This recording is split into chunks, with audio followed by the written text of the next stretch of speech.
बिस्मिल्लाहिर्रहमानिर्रहीम। अस्सलाम वालेकुम। उम्मीद है आप सब दोस्त खैरियत से होंगे। मैं हूं डॉक्टर जावेद इकबाल खाकसार। आज हम बात करेंगे जिस्म दर्द यानी बॉडी एक के हवाले से। जिस्म दर्द, वजूहात, अलामात और होम्योपैथिक मेडिसिन के बारे में बताएंगे। जिस्म में दर्द अक्सर गुज़लात के ज़्यादा इस्तेमाल से होता है। फ्लू या कोई और इन्फेक्शन की वजह से भी जिस्म में दर्द हो सकता है। जिस्म में दर्द की अक्सर वजूहात आर्जी होती है, लेकिन कुछ वजूहात दायमी भी हो सकती है।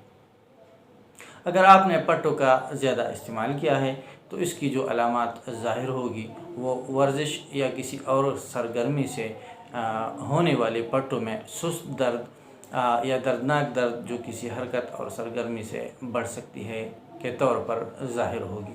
और अगर इन्फेक्शन की वजह से कोई दर्द हो तो उससे आपके पूरे जिस्म में दर्द, कांसी, गले की खराश, नाक बहना, मतली, उल्टी या असहाल और बुखार उसकी अलामात हो सकती है।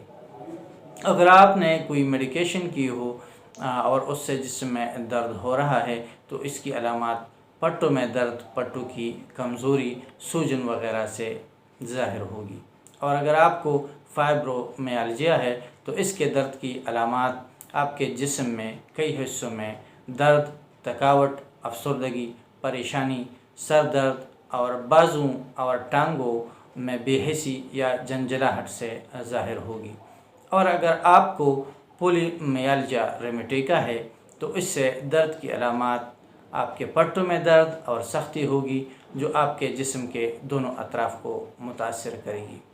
और भी बहुत से वजूहात की वजह से जिस्म में दर्द हो सकता है, जैसे पानी की कमी, नींद की कमी, खून की कमी, विटामिन डी की कमी, नमूनिया, गठिया यानी जोड़ों का दर्द वग़ैरह वजूहात हो सकती है। ऐसी अलामात के लिए जो होम्योपैथिक मेडिसिन इस्तेमाल होती है उसमें अर्निका, रूटा, हाइपेरिकम, ब्रायोनिया, क्रस्टाक्स, काल्चिकम, बेलाडोना, जिल्सीमियम, एकोनाइट, यूपाटोरियम वग़ैरह अलामात के तौर पर इस्तेमाल हो सकती है। अगर आपको इसी किस्म की कोई तकलीफ़ ज़ाहिर हो तो अपने करीबी डॉक्टर से रुजू कीजिए। सेल्फ़ मेडिकेशन से इज्तनाब कीजिए।